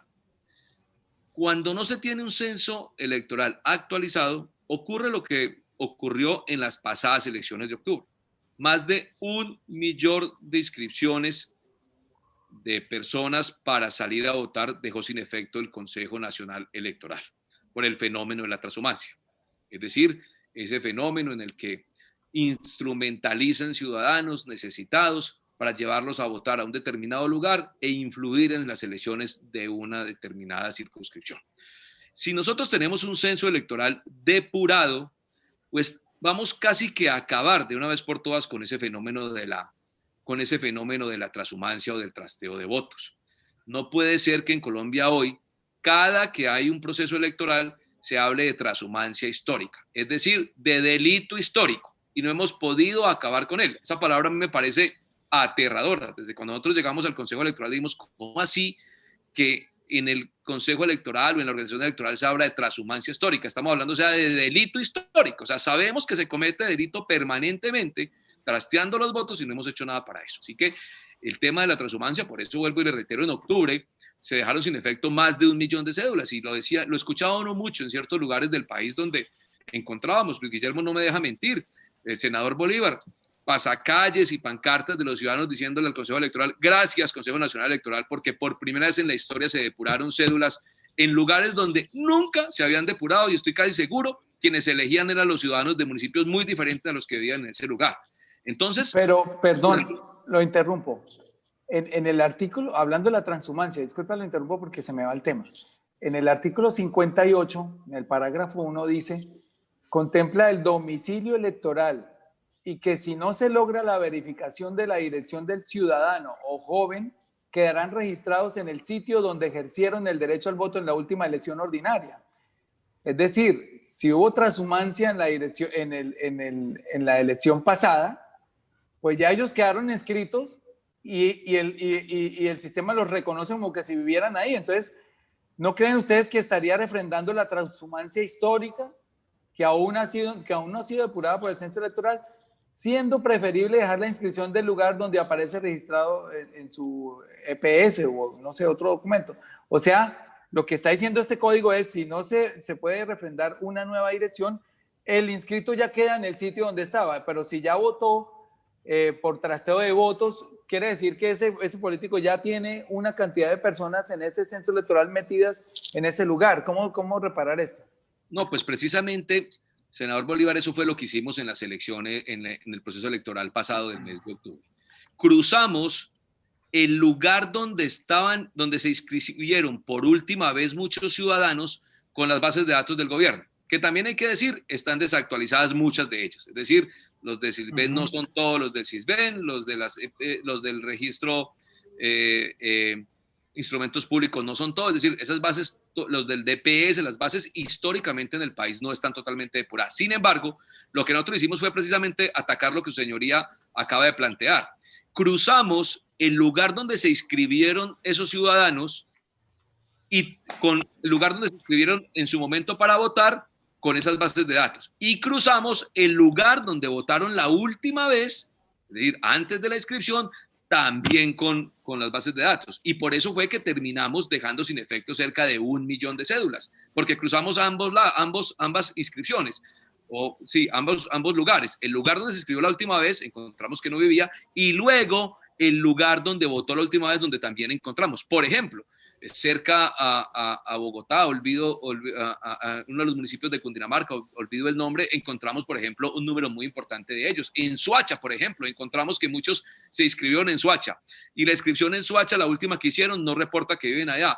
Y luego en la selección anterior tampoco tampoco aparecían que vivían en Soacha, pero volvieron y se inscribieron. Entonces, ¿qué hicimos? Cruzamos todas las bases de datos y los llevamos, por ejemplo, al lugar donde expidieron la cédula en su momento. Es decir, tomamos decisiones para ir atacando lo que usted plantea, y eso es lo que se llama la transhumancia histórica. Gente que ha sido transhumante por muchos años y que cada que viene un proceso electoral, pues simplemente los llaman, los agrupan y terminan ofreciendo esos votos a terceros. Pero la depuración del censo pues nos va a permitir precisamente atacar esa transhumancia histórica. Y sí, a eso se le agrega una norma que habrá que, digamos, ajustarla más, pero que está también en el código, y es que cuando un ciudadano se cambie de domicilio, por lo menos le anuncia al Consejo Nacional Electoral, o más bien a la registraduría, el lugar del nuevo domicilio, pues la registraduría puede ir actualizando el lugar donde debe votar en su momento, porque es lo que ocurre, que los ciudadanos en un país como Colombia pues cambian mucho de lugares de habitación y en últimas terminan en un sitio donde no lo tiene registrado nadie. Si lográramos un poco ir actualizando el domicilio del ciudadano, pues pudiéramos saber dónde tienen que votar y pudiéramos atacar esa transhumancia. Antes de darle la palabra a Gustavo Petro, quería hacer una sola pregunta Gustavo, al registrador. Me gustaría... Disculpa, una preguntita nomás al registrador, ya te la paso, Guillermo. Es si el 60% de los puestos está en zona rural y no tiene muy buena conectividad a internet y a veces hasta la electricidad, ¿cómo garantiza que haya biometría y transmisión de datos en las 149.000 mesas que va a haber ahora? Porque entiendo que va a aumentar el número de mesas. Ya te doy la Antes de que responda el registrador, Gustavo. Dale, Luis Guillermo. No, sí, para que tengan claro las personas que están en la audiencia, hay que tener en consideración que efectivamente con este censo electoral se pretende efectivamente garantizar que las personas puedan votar en el lugar donde tienen su domicilio principal, o podrán escoger y decirle a la registraduría con anticipación dónde es que quieren votar.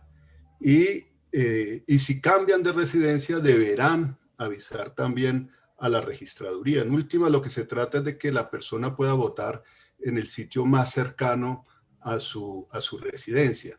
Y para que responda también el registrador, lo que ha decidido el Consejo Nacional Electoral es que si hay identificación biométrica en las 140.000 mesas de votación, perfecto. Y ojalá sí se consiga. Pero donde no se consiga, donde no se tengan los recursos para esa identificación biométrica, el Consejo Nacional Electoral ha dicho que debe colocarse la huella y la firma del ciudadano en el formulario E11. Eso es lo que hemos decidido hasta el momento. Muchas gracias. Muchas gracias.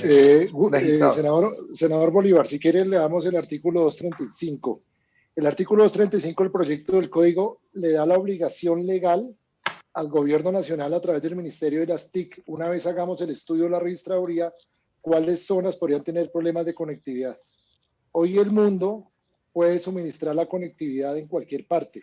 Lo importante es identificar. Por eso el 235, por ser un tema de seguridad nacional, las elecciones, el 235 le da la obligación al gobierno, al Ministerio de las TIC, y ya hablé con la ministra de las TIC, la doctora Karen Aubinen, para que el próximo año, cuando hagamos el estudio de conectividad, el gobierno tiene que garantizarme la conectividad en estas zonas.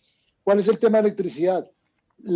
Hoy en día las tecnologías funcionan con baterías que no tienen que ser conectadas a la electricidad. Eso ya está probado en el mundo. Las tecnologías que queremos implementar acá, senador Gustavo Bolívar, son tecnologías que ya están probadas. Y la conectividad es la misma conectividad de los celulares. En ese orden de ideas, ¿cuál es el asunto? Que el 235 obligaría, una vez la registraduría, yo le digo, de estas 140.000 mesas tenemos problemas de conectividad en 30.000, por lo menos 6 meses antes, hacer el piloto para que me garanticen la conectividad en esas zonas del país. Yo necesito garantizar el mayor número de biometría en las mesas para evitar la suplantación y el fraude en la mesa. Lo que ustedes han venido peleando está en el código. Y este tema de la infraestructura y la conectividad debe ser garantizada por el gobierno. Entonces, ahí se genera una obligación legal del gobierno para la conectividad, senador Bolívar. Gracias. Bueno, digamos, Buenaventura tiene 57 corregimientos. Muy bueno que estén interconectados porque, bueno, eso sería estamos hablando de otro tema, pero bueno, esperemos que sea así. Gustavo, Gustavo Petro, como candidato o precandidato ya a la presidencia de la República. ¿Usted qué aspira del sistema electoral para que en 2022 le podamos, o estos organismos, la Registraduría y el Consejo Nacional Electoral, le pueda garantizar a la gente que los que voten por Petro o los que voten por otro candidato, ese voto se refleje exactamente en el resultado, Gustavo? No, obviamente aspiro a eso que usted acaba de decir, a que los datos sean los votos que la gente depositó en las urnas. Pero antes del depósito del voto en la urna, hay otro problema, que no está en el Código Electoral, está en el Código Penal. Es la compra del voto, que es el mayor fraude en Colombia. El mayor fraude en Colombia no sucede ya después de depositado el voto, que lo hay, pero digamos, sino que sucede antes. Cuando maquinarias políticas con mucho dinero en efectivo pueden comprar hasta millones de votos. Eso tiene que ver con el sistema político colombiano, con la inmensa desigualdad social del país, con los niveles de pobreza, con un bajísimo nivel de cultura política en el conjunto de la sociedad. Porque realmente Colombia es un país despolitizado.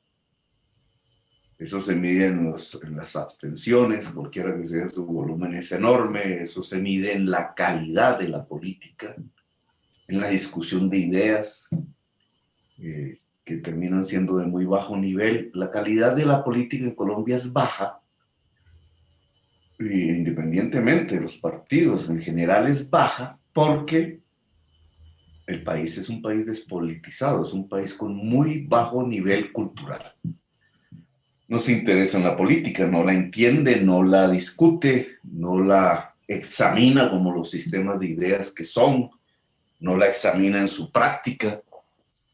Y por tanto, pues eso hace que el día de elecciones los narcotraficantes hagan su agosto y las bandas políticas. Entonces, aquí hay un tema que hay porque la gente cree que vender el voto es normal, que así es la política, que esa es la política, que la política consiste en eso, en unos señores que compran los votos los días de elecciones o un poquito antes.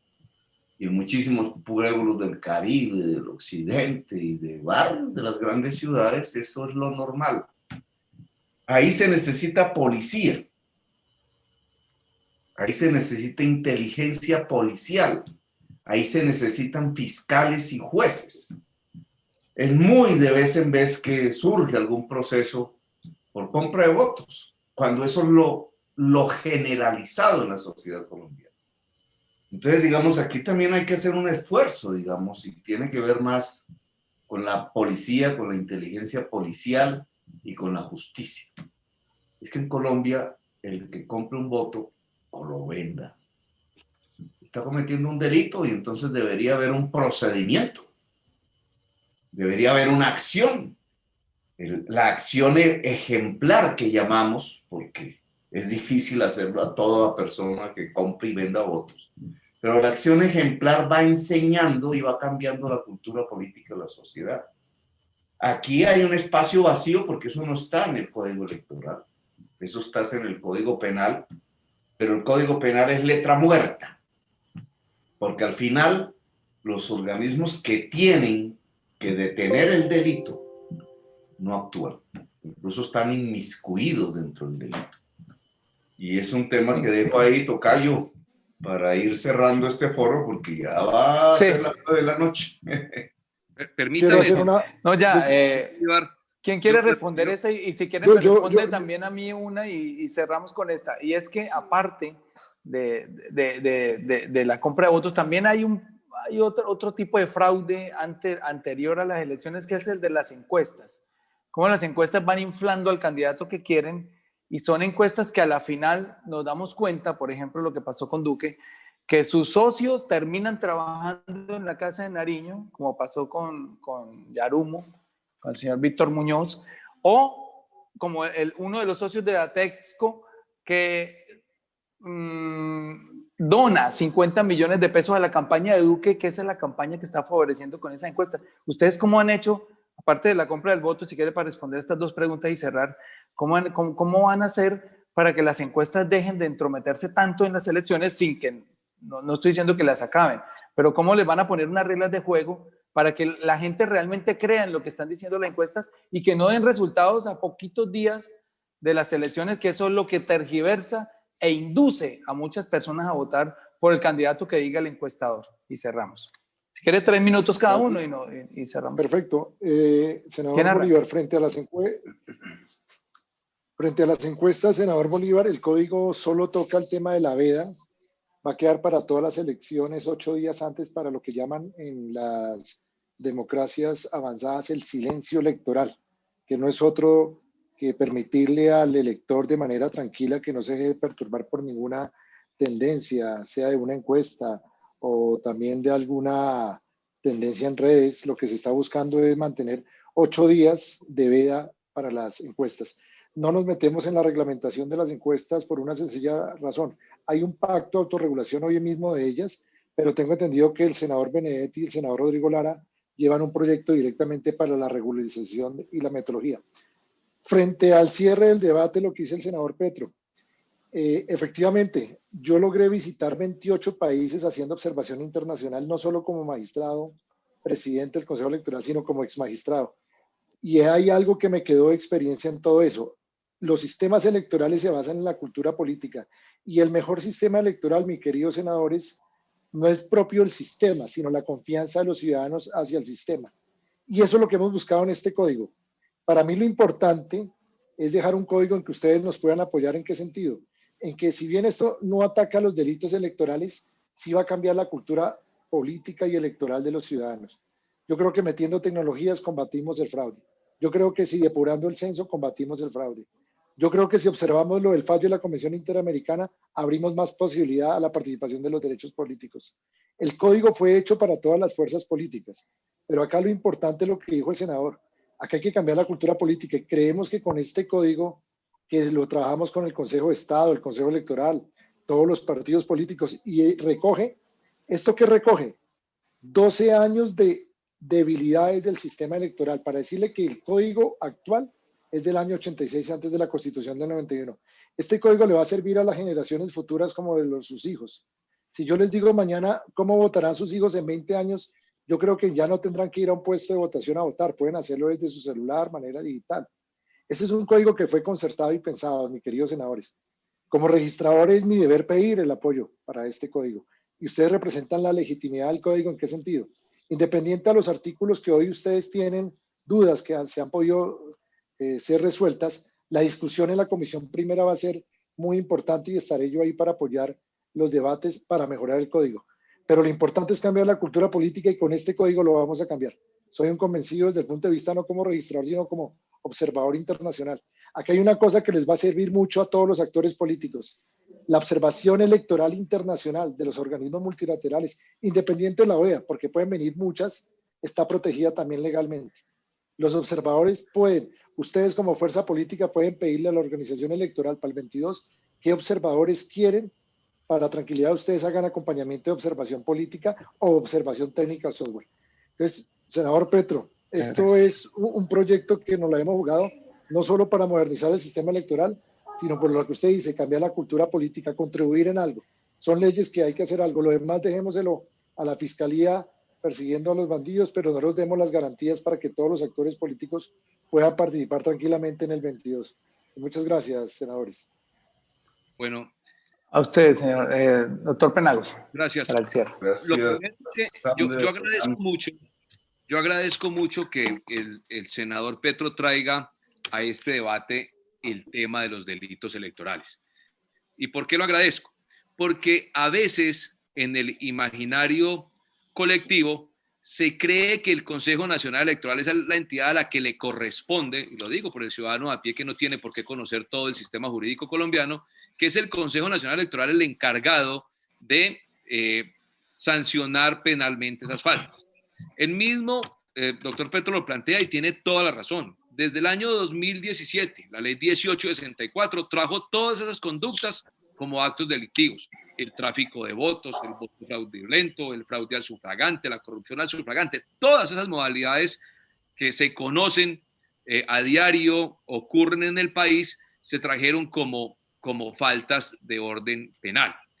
El Consejo Nacional Electoral le corresponde las sanciones de orden administrativas a los candidatos o a los partidos, pero que llegan a lo máximo a una multa, no llegan a más. Así que uno aquí, pues obviamente se aspira que cuando se trata de delitos electorales, pues obviamente los órganos de control tengan pues en sus haberes todo, digamos, un caudal de equipo que permita investigar este tipo de conductas, porque esas conductas, como bien se dijo, escapan de alguna manera a la competencia del Consejo Nacional Electoral. Pero sí es muy importante señalar que desde el 2017 ya son faltas de orden penal y tienen sanciones bastante drásticas. En segundo lugar, frente al tema de las encuestas, yo, por ejemplo, creo, senador Bolívar, que aquel dueño o propietario de una firma encuestadora no debe financiar campañas políticas. Eso es apenas razonable. Esa norma se trajo al código. Yo tengo como cierta duda en cómo se redactó. De pronto el doctor Luis Guillermo me ayuda, pero de ese tema sí lo hablamos en el Consejo Nacional Electoral, en el sentido de que las firmas encuestadoras no, o los dueños, o los propietarios, o los gerentes, como se quiera llamar, no financiaran las campañas electorales, por un lado. En segundo lugar, con las firmas electorales se firman, o se hacen una especie de acuerdos como de autocontrol y de comportamiento ético, pero obviamente esos acuerdos son letra muerta porque pues no tienen ninguna posibilidad coercitiva. Yo sí creo, senador Bolívar, que en este código hay una gran oportunidad, y es que ahí se incluyó el tema de las encuestas, pero desde el Congreso pudiéramos traer, si es que hay normas o proyectos de iniciativa que estén por otro lado, o construir. Hay una experiencia muy importante, por ejemplo, en México, en materia de manejo de encuestas y de control de las firmas encuestadoras, que pudiéramos verlo como derecho comparado e introducirlo al proyecto de código. Estoy de acuerdo con usted. El tema de las encuestas, nosotros tuvimos que regular y hablar con ellas el año pasado, pero obviamente las firmas encuestadoras, de alguna manera, les falta más norma legislativa que las ponga un poco en cintura y que les obligue a tener unos comportamientos claros, pero además también que de alguna manera pues tengan unas consecuencias en función de unos datos que terminan siendo totalmente diferentes a las realidades electorales. Entonces yo quiero que sepa que en el Consejo, y nosotros, doctor Luis Guillermo, todo el pleno del Consejo Electoral siempre ha estado de acuerdo en regular de manera muy precisa las encuestas, y aquí pudiera haber una oportunidad muy importante para ello. Y cierro simplemente con esto para no agotarlos más. Este proyecto de Código Electoral es un proyecto que se radica con un ánimo constructivo. Así que todas las iniciativas que vengan de los diferentes partidos, ya lo ha dicho el registrador, todas las iniciativas que vengan de las organizaciones civiles, todas las invitaciones que nos hagan para debates académicos con los partidos y demás, bienvenidos sean. La idea es construirlo entre todos, de tal manera que genere tranquilidad, senador Petro, a todas las organizaciones políticas. Por eso hoy atendemos el llamado de ustedes con mucho gusto y mañana el de cualquiera. Pero yo creo que esto es un proceso de construcción que si entre todos lo hacemos, pues hombre, vamos a dar cierta tranquilidad. Lo otro es lo que también plantearon ustedes, y es la operatividad del código, es ponerlo en funcionamiento, pues que eso sí, como es natural, pues depende también de la situación presupuestaria. ¿Alcanzarán estos 2 años para ponerlo a funcionar? Pues hombre, yo aspiro ¿Alcanzan que, estos? Mire, le doy los datos legislativos, o por lo menos de trámite. Este proyecto se radicó la semana pasada.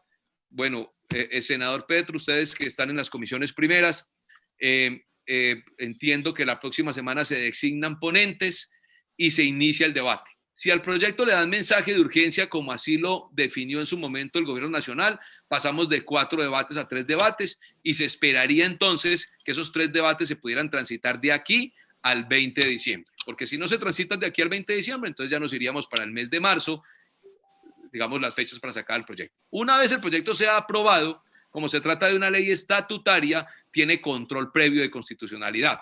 Eso, pues obviamente es un tiempo importante en la Corte Constitucional, pero es muy valioso, senador Petro, porque permite también que la Corte de una vez señale en dónde el proyecto puede tener artículos inconstitucionales. Así que este proyecto debe aprobarse. Si queremos que se aplique de una manera importante en las próximas elecciones nacionales a Congreso y Presidencia, debe aprobarse en diciembre para que pase a la Corte Constitucional para el control previo de constitucionalidad, y en pocos meses la Corte le dé validez al proyecto, aprobado por el Congreso para poder implementarlo para las elecciones. Si el proyecto no se aprueba en diciembre, sino que se aprueba por allá, en marzo, en la legislatura en la segunda parte de la legislatura, después del mes de marzo, pues terminaría aprobándose en junio, y pónganle ustedes 7, 8 meses que se demore en la Corte Constitucional, pues no alcanzaría a aplicarse en las elecciones presidenciales. Eso sí se los debo decir. Sería tremendo. Los plazos son muy cortos. Tremendo. Bueno, Luis Guillermo, para el cierre. Bueno, muchas gracias por esta invitación. Yo creo que es un buen ejercicio de reflexión que debe repetirse con todas las fuerzas políticas, pero básicamente sí, en relación con lo que señalaba el senador Gustavo Petro, pues hay 16 delitos electorales que tienen que ser investigados y tienen que ser sancionados porque recurrentemente se cometen en Colombia. Y no hay un cuerpo especializado en la Fiscalía General de la Nación ni los recursos que se requerirían para adelantar investigaciones serias sobre esos delitos electorales. Tampoco hay una adecuada capacitación de la ciudadanía. Pero basta mencionar que solamente en el tema de la corrupción al sufragante, quien incurre en ese delito, que es ofrecer dinero u ofrecer un contrato u ofrecer que yo le voy a nombrar a su hijo en un cargo público, cualquier dávida que se ofrezca para obtener un voto a favor de X o Y candidato implicaría una pena de prisión de 4 a 8 años y una multa desde 200 salarios, de 200 a 1,000 salarios mínimos a quien lo haga.